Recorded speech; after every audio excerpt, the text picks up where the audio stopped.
നമസ്കാരം പ്രിയപ്പെട്ടവരെ, ഷൈൻസി കോർണറിന്റെ ഒരു പുതിയ വീഡിയോയിലേക്ക് ഏവർക്കും സ്വാഗതം. യാത്രകൾ തുടരുകയാണ്. എൻ്റെ ചെറിയൊരു ഉപജീവന മാർഗമാണ് ഈ കാണുന്നത്. എൻ്റെ ചെറിയൊരു ഉപജീവന മാർഗമാണ്. നിങ്ങളിത് കൊണ്ടുപോയിട്ട് എന്താണ് നേടിയത്? നിങ്ങൾക്ക് ബാക്കിയുള്ളവരുടെ ശാപമല്ലാതെ ബാക്കി എന്താണ് ഈ വലിച്ചു വെക്കാനുള്ളത്? ഒരു സാമ്പിൾ വെച്ചിട്ട് പോയതാണ് ഈ ഒരു മിറണ്ട. ഈ ഒരു മിറണ്ട മാത്രമാണ് എനിക്ക് ഇവിടെ സാമ്പിൾ വെച്ചിട്ട് പോയത്. ഞാൻ ഈ കട്ടിലൂടെ വാങ്ങിച്ചിട്ടത് കൊണ്ട് മാത്രം എനിക്ക് ഇവിടെ ഒരു സോഡ ഞാൻ വെച്ചിട്ടുണ്ടായിരുന്നു. ആ സോഡ മാത്രം അവിടെ അവർ കണ്ടില്ല. പക്ഷെ ബാക്കിയുള്ള ഈ സാധനങ്ങളൊക്കെ കണ്ടില്ലേ? ഈ സാധനങ്ങളൊക്കെ അതിൽ 4 സോഡ ഉണ്ടായിരുന്നു. ഈ എക്സ്പയറി ഡേറ്റ് കഴിഞ്ഞ സാധനങ്ങൾ അവരെടുത്തിട്ടില്ല. ഒരു കറക്റ്റ് അതിന്റെ ഡേറ്റ് ഒക്കെ നോക്കിയിട്ടുണ്ടല്ലേ? അതെനിക്കറിയില്ല. എക്സ്പയറി ഡേറ്റ് കഴിഞ്ഞുള്ള ഈ സാധനങ്ങൾ, അതുപോലെ ഇവിടെ കഴിഞ്ഞ എക്സ്പയറി ഡേറ്റ് കഴിഞ്ഞുള്ള സാധനങ്ങൾ അതൊന്നും അവരെടുത്തിട്ടില്ല. അതുപോലെ തന്നെ ബിസ്ക്കറ്റുകൾ അവരെടുത്തിട്ടില്ല. അങ്ങനെ ബിസ്ക്കറ്റുകൾ ഒക്കെ ഇരിക്കുന്നു, അതൊന്നും അവരെടുത്തിട്ടില്ല. അവർ എരിയുള്ള ഐറ്റംസ് ആണ് കൂടുതൽ എടുത്തേക്കുന്നത്. അതുപോലെ തന്നെ ലേസുകളായാലും ഇത്ര ഇരുന്നത് മൊത്തത്തിൽ ലേസായിരുന്നു. നമുക്ക് ഈ ടയർ മൊത്തം ലേസായിരുന്നു കടന്നിരുന്നത്. ഈ വരുന്ന എക്സ്പയറി ഡേറ്റ് ആയിട്ടുള്ള സാധനങ്ങളെല്ലാം ഞാൻ താഴെ വെച്ചിട്ടുണ്ടായിരുന്നു. പക്ഷെ അതൊന്നും അവരെടുത്തോണ്ട് പോയിട്ടില്ല. അത് ഫസ്റ്റ് തിരിച്ചു കൊടുക്കാൻ വേണ്ടി വെച്ചത്. തിരിച്ചു കൊടുക്കുമ്പോൾ നമുക്ക് എക്സ്പയറി ഡേറ്റ് കഴിഞ്ഞ സാധനത്തിന്റെ വില അവർ ഇട്ടുകൊണ്ട് അടുത്ത സാധനം നമുക്ക് തന്നുകൊണ്ടിരിക്കും. അങ്ങനെയാണ് കമ്പനി തരുന്നത്. പക്ഷെ അതിന് മുകളിൽ നിന്നും 7up, പെപ്സി അങ്ങനെ ഒരു കീസ് 7up പോയിട്ടുണ്ട്. പിന്നെ അതുപോലെ തന്നെ 6 കീസ് മിറണ്ട, 6 കീസ് പെപ്സിയും കൂടെയാണ് പോയിട്ടുള്ളത്. പക്ഷെ അത് തന്നെ ഒരു കീസ് 7up എന്ന് പറയുന്നത് 900 രൂപയോളം വരുന്നുണ്ട് നമുക്ക് റേറ്റ്. പിന്നെ സോഡ ആയി മറ്റു കാര്യങ്ങളെല്ലാം പോയിട്ടുണ്ട്. അല്ല, ഞാൻ ഏകദേശം 2 വർഷത്തോളം ലുലുമാളിൽ ജോലി ചെയ്ത് അവിടെ നിന്നും ലുലുമാളിൻ്റെ ടോപ്പിൽ നിന്ന് ഞാൻ താഴേക്ക് വീഴുകയും എൻ്റെ ഇരുകാലുകളും അതുപോലെ തന്നെ ഇടത് കൈക്ക് നട്ടലിനും പരിക്കേൽക്കുകയും ചെയ്തിരുന്നു. അതിൻ്റെ ഇതിലായിട്ട് ഞാൻ 2 വർഷം കിടപ്പിലായിരുന്നു. ഇപ്പോഴും തൊഴിൽ ചികിത്സ നടന്നുകൊണ്ടിരിക്കുകയാണ്. ഇതിൻ്റെ അടിസ്ഥാനത്തിൽ B&U ഫൗണ്ടേഷൻ എനിക്ക് ചെറിയൊരു സ്ഥാപനം ഇവിടെ ഇട്ട് തരികയും വഴിയിൽ ഇട്ട് തരികയും അതിൻ്റെ ഒരു തുച്ഛമായ വരുമാനം കൊണ്ടാണ് ഞാൻ എൻ്റെ ഉപജീവന മാർഗ്ഗം നടത്തിക്കൊണ്ട് വരുന്നത്. എന്നാൽ എൻ്റെ വൃദ്ധമാതാവിൻ്റെ മാതാവ് മരണപ്പെട്ടത് മൂലം ഒരു ആഴ്ച ഞാൻ കട അടച്ചിരിക്കുകയും അടച്ചിട്ട് എൻ്റെ പിന്നീട് വന്ന് തുറന്നു നോക്കിയപ്പോൾ എൻ്റെ കടയിൽ ഏകദേശം 4000 രൂപയോളം വരുന്ന സാധനങ്ങൾ ഏതോ സാമൂഹിക വിരുദ്ധർ എടുത്തുകൊണ്ട് പോവുകയും നശിപ്പിക്കുകയെല്ലാം ചെയ്തിരുന്നു. ഈ കയർ അറുത്തിട്ടാണ് അവർ അതിൻ്റെ ഉള്ളിലേക്ക് കയറിയതാണ് എനിക്ക് ഡൗട്ട്. കയർ അറുത്തിട്ടാണ് അവർ കടയ്ക്കുള്ളിലേക്ക് കയറിയേക്കുന്നത്. ഇപ്പോൾ ഇന്നലെ തന്നെ ഞാൻ സത്യം പറഞ്ഞാൽ ഇവിടെ ഒരു നമ്മുടെ സോഡാക്കാരൻ പുള്ളി വന്നപ്പോൾ ഞാൻ അപ്പുറത്തെ കടയിൽ പോയി മാറി നിൽക്കുമായിരുന്നു. കാരണം എനിക്ക് പുള്ളിക്ക് കൊടുക്കാൻ പൈസ ഇല്ല. കാരണം ഒന്നാമത്തെ വിഷയം മഴ, ഈ അതിശക്തമായ മഴ കാരണം ആൾക്കാർ വരുന്നില്ല. ഞാൻ ജസ്റ്റ് ചാരിയിട്ട് അപ്പുറത്തോട്ട് പോയി മറിഞ്ഞ് നിൽക്കുമായിരുന്നു. കാരണം എന്ന് പറഞ്ഞാൽ ആ സമയത്ത് പുള്ളിക്ക് കൊടുക്കാനായിട്ട് എൻ്റെ കയ്യിൽ പൈസ ഇല്ല. കാരണം പിന്നെ 1630 രൂപ കൊടുക്കാനുള്ള ആ പുള്ളിക്ക് എനിക്ക് ഒരു 500 രൂപയെങ്കിലും കൊടുത്തില്ലെങ്കിൽ അത് ശരിയല്ല. കാരണം ഇന്നലെ തന്നെ എനിക്ക് ഏകദേശം 90 രൂപയുടെ കച്ചവടം ഇന്നലെ നടന്നുള്ളൂ. അപ്പം ഇവിടുന്ന് വീട്ടിൽ നിന്ന് ഇവിടെ വരുമ്പോൾ 80 രൂപ ഓട്ടോക്കൂലിയാവും. തിരിച്ചതുപോലെ പോകുമ്പോൾ 80 രൂപ ഓട്ടോക്കൂലിയാവും. 160 രൂപ അങ്ങനെ തന്നെ ആവുന്നുണ്ട്. ബാക്കി എൻ്റെ ടാബ്ലറ്റ് ആയാലും വീട്ടിൽ തന്നെയുള്ള കാര്യങ്ങളായാലും എല്ലാം ഇങ്ങനെ പോകുന്നത് ഈ ഒരു ഉപജീവന വഴിയാണ്. B&U ഫൗണ്ടേഷൻകാർ നൽകിയ ഒരു ഉപജീവന മാർഗ്ഗം വഴിയായിരുന്നു. അവർ വീണ്ടും ഞാൻ എൻ്റെ അടുത്ത് വിളിച്ച് ചോദിച്ചാണ് പൈസയിലെ എന്തെങ്കിലും അത്യാവശ്യം ഉള്ള സാധനങ്ങൾ വേണമെങ്കിൽ നമ്മൾ ചെയ്തു തരാമെന്ന് പറഞ്ഞു. പക്ഷെ നമ്മൾ ഒരാളെ ബുദ്ധിമുട്ടിപ്പിക്കുന്നതിന് ഒരു പരിധിയല്ലേ. നമുക്ക് ഏറ്റവും കൂടുതൽ ഇവിടുന്ന് മൊജിറ്റോസും അതുപോലെ ജിഗർദണ്ഡ എന്ന് പറഞ്ഞ വെറൈറ്റി ഐറ്റംസ് ആയിരുന്നു.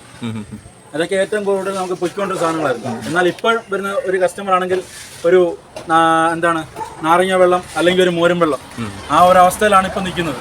അപ്പോൾ ഒരു നാരങ്ങ വെള്ളത്തിന് 20 രൂപ, ഒരു മോരും വെള്ളത്തിന് 30 രൂപ. അപ്പം അങ്ങനെയൊക്കെയാണ് പൊയ്ക്കൊണ്ടിരിക്കുന്നത്. അതിൽ നിന്നും വലിയ വരുമാനം. നാരങ്ങയ്ക്ക് തന്നെ ഇപ്പം ഒരു കിലോയ്ക്ക് തന്നെ ഇപ്പോൾ 110 രൂപ വിലയാണ്. പിന്നെ പഞ്ചസാര അങ്ങനെയൊക്കെ പോയി കഴിഞ്ഞാൽ 20 രൂപയ്ക്കാണ് നമ്മൾ നാരങ്ങ വെള്ളം കൊടുക്കുന്നത്. മോരും വെള്ളം ആയാലും അതുപോലെ തന്നെ 30 രൂപയ്ക്ക് മോരും വെള്ളം കൊടുക്കുന്നത്. നേരത്തെ ആയിരുന്നെങ്കിൽ മൊജിറ്റോസ് ചൂട് സമയത്തൊക്കെ മൊജിറ്റോസ് പോകുമ്പോൾ നമുക്ക് 60 രൂപ കിട്ടും. ആ 60 രൂപയ്ക്കാണ് മൊജിറ്റോസ് കൊടുത്തുകൊണ്ടിരിക്കുന്നത്. 7up നമുക്ക് 750 ml 7up വെച്ചാണ് നമ്മൾ കൊടുത്തുകൊണ്ടിരിക്കുന്നത്. അത്യാവശ്യം പിള്ളേർ സെറ്റ് വന്നു കഴിഞ്ഞാൽ അപ്പുറത്ത് ഇവിടെ ഞാൻ പറഞ്ഞില്ലേ, ഇവിടുന്ന് ലേസും ബിസ്ക്കറ്റ് അങ്ങനത്തെ ഐറ്റംസ് കുറച്ച് പൊയ്ക്കൊണ്ടിരുന്ന സമയത്താണ് ഈ സാമൂഹിക വിരുദ്ധർ ഇങ്ങനെ അക്രമം കാണിച്ചത്. കാരണം കഴിഞ്ഞ ദിവസം ഒരു 4 ദിവസങ്ങൾക്ക് മുമ്പ് അതുപോലെ 5 ദിവസത്തിന് വേണ്ടി ഞാൻ കട അടച്ചിട്ടൊക്കെയായിരുന്നു. അവിടെ വെച്ച് അവൻ്റെ അമ്മയുടെ വീട്ടിൽ പോയ സമയത്തായിരുന്നു, ഒരു മരണത്തിന് വേണ്ടി പോയ സമയത്ത് കട ഇങ്ങനെ സാധാരണ ഷട്ടറൊന്നും ഇല്ലായിരുന്നു. സാധാരണ രീതിയിലായിരുന്നു എനിക്ക് കട എത്തുന്നത്. ചാക്കിട്ട് മറിച്ച് മൂടി വീഴും. കഴിഞ്ഞ ദിവസം ഇവന് 4 ദിവസങ്ങൾക്ക് മുമ്പ് വന്ന് നോക്കിയ സമയത്ത് കടയിൽ മോശം സാധനമില്ല. ഞാൻ നോക്കിയ സമയത്ത് ശരിയാണ്, ഈ കട ഇങ്ങനെ തുറന്നു കിടക്കുന്ന കുറേ സാധനങ്ങൾ പോയിട്ടുണ്ട്. സെക്യൂരിറ്റി സ്റ്റാഫായിട്ട് കയറ്റി. കാരണം അന്ന് ആ സമയത്ത് ഡയറക്റ്റ് ലുലു ഇല്ല, CSS, NSS അങ്ങനെയൊക്കെ പറഞ്ഞ ഓരോ പ്രൈവറ്റ് കമ്പനി ബസ് ആയിരുന്നു നിലനിന്നിരുന്നത്. അപ്പം ഇത് നൈറ്റ് പെട്രോളിങ്ങിന് വന്നിട്ടുള്ള ഷെഫീഖ് എന്ന് പറഞ്ഞ കുന്നിക്കുള്ള സാറ് എന്നെ വിളിച്ചുകൊണ്ട് പോവുകയും അതിൻ്റെ മുകളിൽ ശബ്ദം കേട്ടെന്ന് പറഞ്ഞ് കയറി നോക്കാൻ ആവശ്യപ്പെടുകയും ചെയ്തു. രാത്രിയിലാണോ അത്? രാത്രി 2:20 ആവശ്യപ്പെടുകയും ചെയ്തു. അത് കഴിഞ്ഞതിന് ശേഷം ഇതുപോലെ ഷെഫീഖ് സാറിൻ്റെ കയ്യിൽ നിന്നും പറ്റിയ അബദ്ധമായതുകൊണ്ട് അത് അവിടെ അറിയിച്ചതിന് ശേഷം പിന്നെ ഈ രാത്രി 2 മണിക്ക് ഇതിന്റെ മുകളിൽ 2:20 ശേഷം എന്തോ അനങ്ങിയിട്ടുണ്ട് കയറാൻ പറയുകയാണ് ചെയ്തത്. മുകളിൽ കയറി ഞാൻ കയറി ലാഡർ വഴിയാണ് കയറിയത്. പക്ഷേ എനിക്കറിയത്തില്ല, ഞാൻ വിചാരിച്ചേക്കുന്നത് ഇത് ഗ്ലാസ് അല്ല കോൺക്രീറ്റ് ആണെന്ന് വിചാരിച്ച് ഔട്ട് ചെയ്താണ്. അവിടെ നിന്നാണ് ഞാൻ താപ്പോട്ട് വീഴുകയും എൻ്റെ ഇരുകാലുകൾക്കും കൈക്കും നടുവിനൊക്കെ ക്ഷതം ഏൽക്കുകയും ചെയ്യുന്നത്. അന്ന് രാത്രി തന്നെ അവർ കിംസ് ഹോസ്പിറ്റലിലേക്ക് എന്നെ എത്തിച്ചു. കിംസിന്റെ ആംബുലൻസ് ആണ് നമ്മുടെ ലുലുമാളിൽ കിടക്കുന്നത്. അപ്പൊ അവര് ഇവരും കൂടെ ടൈപ്പിലാണ്. അപ്പം കിംസ് ഹോസ്പിറ്റലിലേക്ക് എത്തിക്കുകയും അവിടെ എൻ്റെ അടുത്ത് പറഞ്ഞു ഒരു കാലം ഇപ്പം തന്നെ ശരിയാക്കിയേ പറ്റത്തുള്ളൂ, 7 ലക്ഷം രൂപ ആവെന്ന് പറയുന്നപ്പോൾ തന്നെ ഞാൻ പറഞ്ഞു വേണ്ട, നിങ്ങൾ മെഡിക്കൽ കോളേജിലോട്ട് റെഫർ ചെയ്യാൻ പറയുകയും മെഡിക്കൽ കോളേജിൽ എത്തി ഒരു 5 മിനിറ്റ് കഴിഞ്ഞപ്പോൾ എൻ്റെ ബോധം പോയി. പിന്നെ ഞാൻ 28 ദിവസം കഴിഞ്ഞിട്ടാണ് കണ്ണു തുറക്കുന്നത്. പുള്ളി ഇങ്ങനെ ലുലുമാളിന്റെ മണ്ടേന്ന് വീണ് കാലി രണ്ടും നടക്കാൻ വയ്യാതെ കമ്പി ഇട്ടിരിക്കുക. അപ്പൊ പുള്ളി അങ്ങനെയാണ് ഇത് ഇവിടെ തുടങ്ങിയത്. വേറൊന്നും ചെയ്യാനൊന്നും പുള്ളിക്ക് ഒക്കത്തില്ല. അങ്ങനെ ഇത് തുടങ്ങിക്കഴിഞ്ഞപ്പോഴും ഈ കഴിഞ്ഞ ദിവസം ഈ രാത്രി കടയിൽ കയറി കുറേ സാധനങ്ങൾ അങ്ങ് കൊണ്ടുപോയി. അത് കൊണ്ടുപോയി കഴിഞ്ഞപ്പോൾ ഇവന് ഭയങ്കര വിഷമായി. ഞങ്ങളെല്ലാം വിളിച്ച് പറഞ്ഞു. കാരണം ഇങ്ങനെ കൊണ്ടുപോയല്ലോ എന്ന് ഓർത്ത് ഇവൻ്റെ കൊണ്ടുപോയതുകൊണ്ട്. കാരണം ഈ അവസ്ഥ അവന് നടക്കാനൊക്കത്തില്ല, നിൽക്കാനൊക്കത്തില്ല. അതേ അവസ്ഥ അവൻ്റെ കാലി രണ്ടും കരഞ്ഞു. ഇപ്പം നമ്മൾ മാക്സിമം യൂസഫ് അലി സാറിനെ അറിയിക്കാനായിട്ട് നോക്കിയായിരുന്നു. പക്ഷേ യൂസഫ് അലി സാറിനെ അറിയിച്ചില്ല എന്നല്ല, സാർ അറിഞ്ഞെങ്കിൽ 100% എന്നെ ഏതെങ്കിലും രീതിയിൽ സാർ സഹായിച്ചാൽ. പക്ഷേ ഞാൻ MLA കൊണ്ട് വിളിപ്പിച്ചിട്ടും അവർ പറഞ്ഞത് ഫൈസൽ എന്തിനാണ് ഒരു വാർത്ത കൊടുത്തത്, അതുകൊണ്ട് അറിയിക്കാൻ പറ്റത്തില്ല എന്നുള്ള രീതിയിലേക്കാണ് അവിടെ നിന്ന് സംസാരം വന്നത്. ഈ മാനേജ്മെൻറ്റ് വന്നത്. അവിടുത്തെ അസിസ്റ്റൻറ്റ് സെക്യൂരിറ്റി മാനേജർ സുനിൽ എന്ന് പറഞ്ഞ പുള്ളി ഇപ്പം പുള്ളി വേറെ എവിടെ പോയി. അന്ന് നിലനിന്നിരുന്ന സുനിൽ എന്ന് പറഞ്ഞ പുള്ളിയായിരുന്നു. അന്ന് എല്ലാം കൺട്രോൾ ചെയ്തിട്ട് പറഞ്ഞു നിങ്ങളിനി ഫൈസലിൻ്റെ കോളുകൾ വന്ന് അറ്റൻഡ് ചെയ്യരുതെന്ന് വരെ പറഞ്ഞു. ഏകദേശം എനിക്ക് ലുലു മാളിൽ നിന്നും ഒരു പൈസ പോലും കിട്ടിയിട്ടില്ല, 1 രൂപ പോലും അവരുടെ രീതിയിൽ സഹായിച്ചിട്ടില്ല.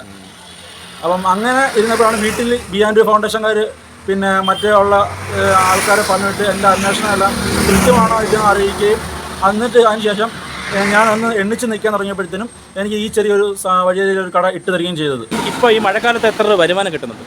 കൊണ്ടുപോകാനുള്ള വീട്ടിലേക്കുള്ള കാര്യങ്ങളൊക്കെ ചെയ്യാനൊക്കെ പറ്റുന്നുണ്ടോ? പറ്റുന്നില്ല.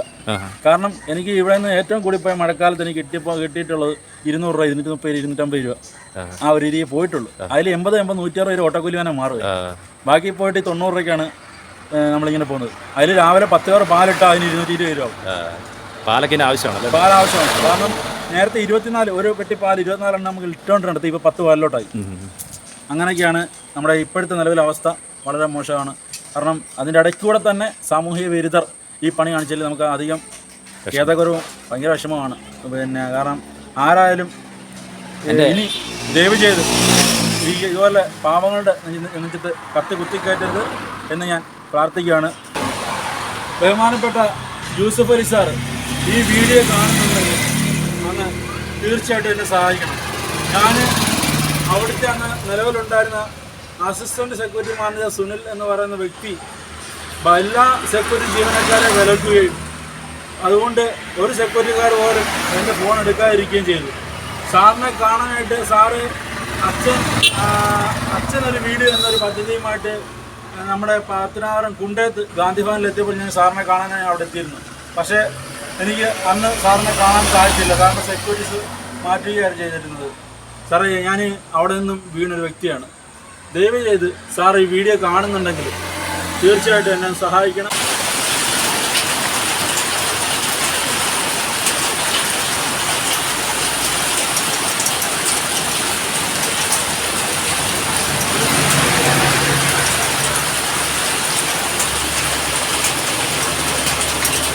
നല്ലൊരു മഴ വന്ന ഇതാണ് അവസ്ഥ. നമ്മുടെ കടയിൽ